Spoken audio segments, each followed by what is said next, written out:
So the question that I actually get asked is, what do you do in your morning routine? And my answer to most people is, I'm not going to tell you because spiritual practices, not all of them, but when you're on a magical and a spiritual path, some things are better left to be sacred. It's mine.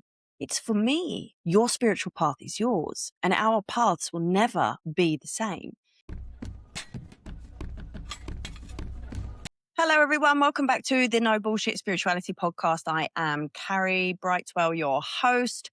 And today I'm going to be responding to a question that I get asked a lot, which is, what does my morning routine look like? First of all, let's look at this concept of a spiritual routine. It doesn't matter what time of day you decide to embark on your spiritual routine. It's up to you, but the time of day that you do choose to do it is going to give you a different type of feeling. It's going to give you a different impact. It's going to give you a different result. So it depends on what it is that you're looking to achieve as to what time of day you're actually going to want to embed and implement your routine. What I would say is go with what feels right. Now, how did I know that a morning routine was the thing for me? I mean, I have a morning routine, I have a lunchtime routine, I have a nighttime routine, many spiritual routines. But then that's just my path, right? So how did I know that the mornings were special times for me? Now, I'm going to take you on a little journey. I'm going to take you on to tell you a story. So bear with me. When I was about 12, I stayed at a friend's house overnight and I woke up super early the next morning. I don't know why we were up early.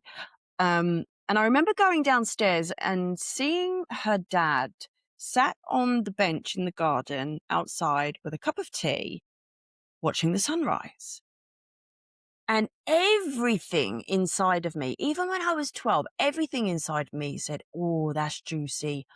I want to do that. And it's that type of feeling. So I told you there's a reason why I'm telling you the story, right? Because it's that type of feeling that's important for us to observe and take note of. Why? Because that inner yearn, that drive, that enthusiasm, that want, that craving, whatever it is, that is an indicator that there is something in there for you. And in this particular example, in the story I'm sharing, it meant that being present with sunrise was something that would impart a lot of benefit into me and a lot of power into me. And I was feeling that even at the ripe age of 12. So whatever it is in life, bit of a side story here, but whatever it is in life, whenever you feel that desire, that want, pay attention to that. That's your curiosities. There's something there for you. Create what feels right. Now, I knew that felt right for me because of everything that I've just said and many more examples of that. And as I said, it depends on what time you apply your routine as to what impact, what results you're going to get. For example, if you start to implement a morning routine, then this is a great time to set intentions. It's when we can be we gain information, we gain inspiration, we gain ideas. It's the part in which we create the flow of our day, where we can set the intention of how we want our days to go. Now, if you implement an evening practice, for example, the energy here is more around being reflective, being self-aware, summarizing, concluding, looking at what went on and what happened and how you feel about what happened in your day. So as I said, whatever time of day you choose to implement your routine, you'll get a different result. And when I was doing my yoga training back in, I don't know, when was it, 2018, I then understood why I felt the way I did about mornings and sunrise and why a morning routine was important to me. Because during sunrise, just before the sunrise, is about an hour before actually, to an hour after sunrise, the sun itself emits specific and special electromagnetic rays. And it releases this energy, and this energy is called Usha Shakti. And it's this energy that is full of all of the information and the inspiration that comes at us and to us from wherever you think these waves come from. I'll leave that gap up to you. You know, when the birds start tweeting, they all start, and all the animals, they start to wake up and make noise and move around. They all start at the same time. It is these electromagnetic waves that are actually waking them up. It's the special energy that the sun is releasing that wakes them up, this Usha Shakti. And it does so because it is invigorating, inspiring. It's when we can be at our most imaginative. It's when we gain inspiration from wherever the inspiration comes from, at the quantum field or the Akashic records or the causal plane, whatever you want to call it. So the reason why I resonate with a morning routine particularly is because I utterly adore being present with the sunrise and receiving these energetic waves. It's such a special and potent time. And the other thing that I absolutely love is before these waves start being kicked out by the sun, the energy is so different. Everything is so quiet. Everything is so still. And then you can literally feel this energy start to come out, and you can feel the animals and the people. Well, it depends on where you live, particularly here in Thailand, they're very early risers. You can actually start to feel the energy change as people start to get up and they start to move and commotion is created and people start to get on with their days. You can feel it. And I love that quiet time. So that's why a morning routine is, that's why the morning time is the place where I want to create my space for myself. I also like to do it in the morning because it's a commitment. You know, I do it no matter what. And once it's done, first thing in the morning, then I know it's done because it is the most important thing to me. So what do they say? Eat that frog? Not that it's a chore, because it's not a chore and it's not something that I don't like to do. I just feel utterly shit and my day goes to shit if I don't do it first thing in the morning. So it's a commitment. I know it's done and I gain the benefits. And it's my favorite thing to do. And it's my favorite time of day. And I will not have this compromised. It is my gift to myself to choose to do my spiritual routine in the morning. And as I said, if I don't do it, I feel like shit, my day goes to pot. Why? Because it's my opportunity, as I said, to receive the information and the inspiration, but also to set my intentions, how I want my day to go. And we all know, I keep banging on about this, your attention is currency. Wherever you place your attention, that is what you're going to get. And so I create my day with my mind. And I'm making sure that I'm channeling my energy in the right way and that the energy comes back to me the way I want it to. So the question that I actually get asked is, what do you do in your morning routine? And my answer to most people is, I'm not going to tell you, because spiritual practices, not all of them, but when you're on a magical and a spiritual path, some things are better left to be sacred. It's mine. It's for me. Why would I want to share it with the world? And my spiritual path is my path. Your spiritual path is yours. And our paths will never be the same. So what I do as my spiritual morning routine is a reflection of who I am and where I'm at in my journey. And I would never want to share and impart this knowledge onto somebody else in case they think that they have to do that, or they feel that they're not worthy enough if they don't do that. And I'm not like that. It's mine. Some things are better left unsaid, and this is one of them. Just as I do believe, but that when you live with a partner, you know, that some things are better left unseen, and that's why you always close the bathroom door. Anyway, moving on.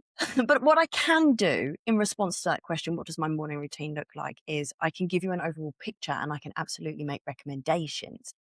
Without a doubt, every single day I am awake between the hours of 4:30 and 6 a.m. That is my wake up time.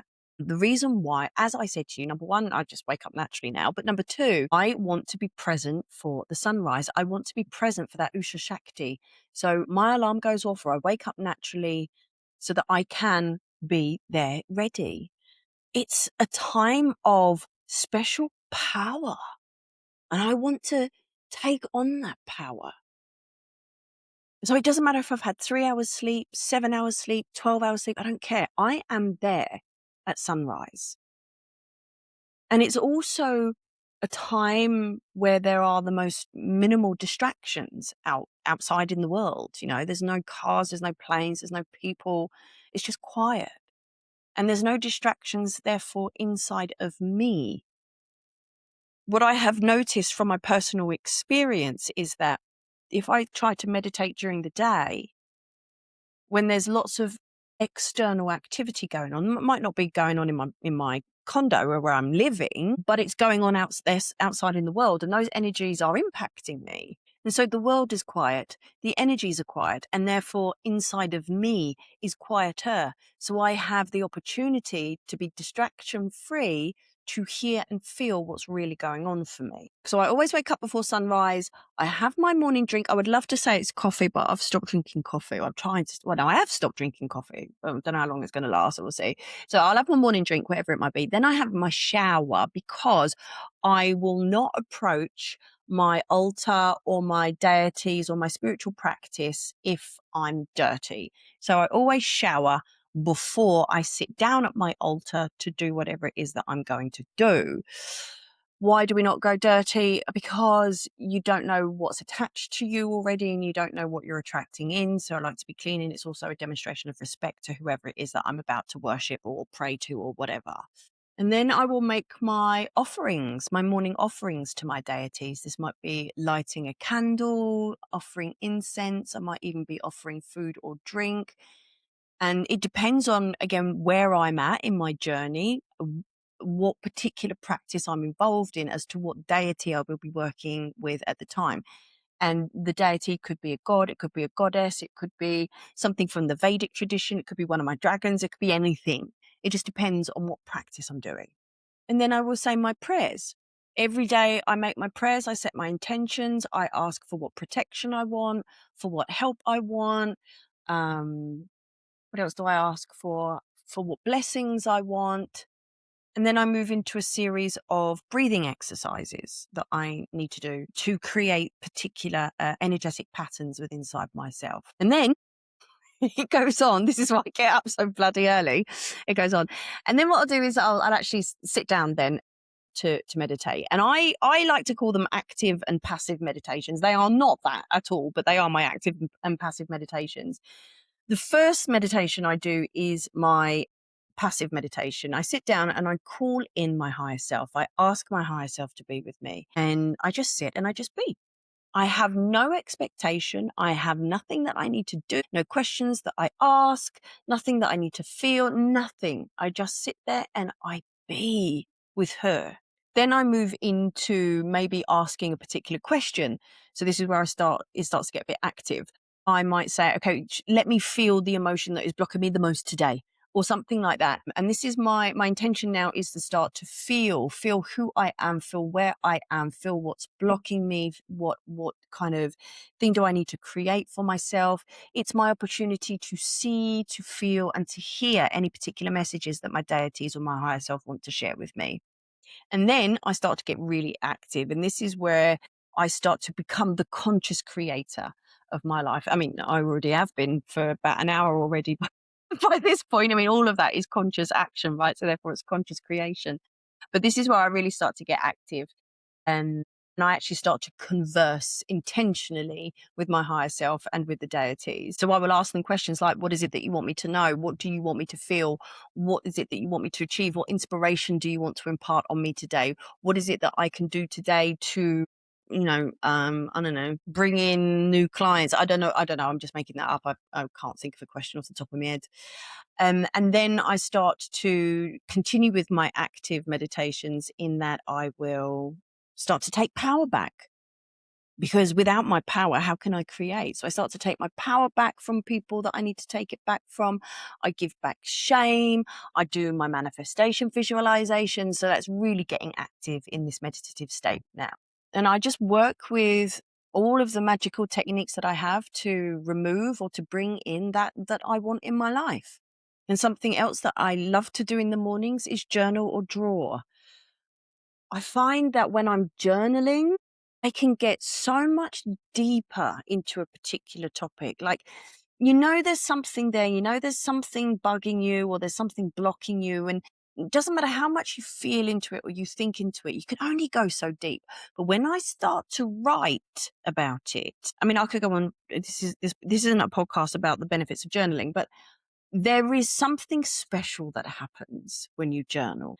And I am able to go to such deeper levels of awareness around what is present, what is stopping. I'm able to go into my subconscious more and my unconscious more when I journal to bring all of this stuff up to the surface. So I really love to journal first thing in the morning as well, about whatever I need to journal about. And drawing, I like to be creative for a certain amount of time. So whether I'm drawing a mandala, whether I'm just doodling, whether I'm writing creatively, maybe I'm writing a newsletter, or I don't know, whatever it is I'm doing, but I like to be creative. And then by the time I've done all of this, I realise the time, realise I'm late, and I end up rushing around like a bloody idiot trying to get to training, whether it be CrossFit or Muay Thai, wherever it is that I'm going, because now I'm late because I've spent so bloody long doing all that stuff. And then I'm castrating myself thinking, oh, I should have got up earlier. Maybe I should have a 4 o'clock alarm. But sometimes I'm doing this for 30 minutes. Sometimes I'm doing it for an hour and a half. It really just does just depend. How much sleep have I had? What have I got going on for the day? What time did I stop the snooze button? But time is not the point. What you do doesn't necessarily matter in your morning routine. That's an example of my routine. What you choose to do depends on what outcome or what impact you are wanting to have on your life. And I can't tell you what to put in your morning routine because I don't know what that is. I don't know what feeling you're trying to create. I don't know what your preferences are. I don't know who you're wanting to connect to. But generally, what you do doesn't matter. What does matter is the fact that you create and you carve time for this space for you to connect to yourself, to your higher self, this space for you to just be. And then in that space, up to you what you do, because we all like different things. So create your space for yourself, by yourself, set your intentions, create this opportunity to connect to your higher self and feel your emotions, whatever is present for you that day. Become the observer of what is present. And then from that space, from that position of non-judgment and pure awareness, you can consciously choose and set the intention that you want to have for the remainder of your day. If, of course, you're doing this in the morning. So my morning routine, not going to tell you because it's mine, it's private, but you guys can put in there whatever it is that you want. Now, I mean, this could be something like breathing. It could be drawing. It could be yoga. It might be coloring a mandala. It might be just sitting in silence. It might be stroking your cat. I don't know. You could even be singing and reciting mantras. There's so many things that you can do in this space. But remember those important points that I said. Create and carve the space to just be, connect to your higher self and feel. Those are the most important things. Now, for those of you who haven't got a bloody clue what you're doing, or if you're like me, and you just want to relinquish control sometimes and let someone else take over. If you like to be guided, if you want some inspiration, if you want to jazz it up a little bit and get some variety into maybe a morning routine that you've already got, I have created the My Morning Routine, and you can download that now. So head over to the show notes, click the link, download the My Morning Routine, and allow me to guide you through some practices in your morning time or in your evening time. It's entirely up to you. And help you create that space so that you can create the focus that is needed and be guided by me through that time so that you can connect to yourself and your higher self. So my morning routine consists of free guided meditations and activities. You get to choose what it is that you want to do. And what it does is it gives you this opportunity to just not think about what you have to do. You just do it. And it helps you to establish this well-being or this spiritual routine, this practice. So if that sounds like something that's going to be helpful to you, as I said, go to the show notes, click the link to download, and then see how it has a positive and calming and potential maximizing impact and effect on your life. And I want to know if it does. Please do message me. Let me know how it goes. And if there's something that you've always wanted in your morning routine and you fancy having me guide you through it, then again, let me know. Inspiration coming in. I want to be able to support you all because I know what having a morning routine has done for me. And it's non-negotiable for me now. Absolutely not. I cannot get on with my day until I've had at least 10 minutes to myself. So anyway, if anything that I have shared with you today has been useful, if it's been interesting, if it has been inspiring, please consider subscribing, click the bell so that you are notified anytime a new episode comes out. You might even like to share this with a friend. Maybe they will find it inspiring. Also, maybe you might want to rate me, give me a thumbs up. I don't know what platform you're on, whatever is relevant for you. But the more, the merrier, please. I appreciate that. And as always, do send me your comments, your thoughts, your questions. I genuinely love to hear from you. And until the next episode, I hope that your mornings are as beautiful and as sparkly as they can be. Take care, everyone. Speak to you soon.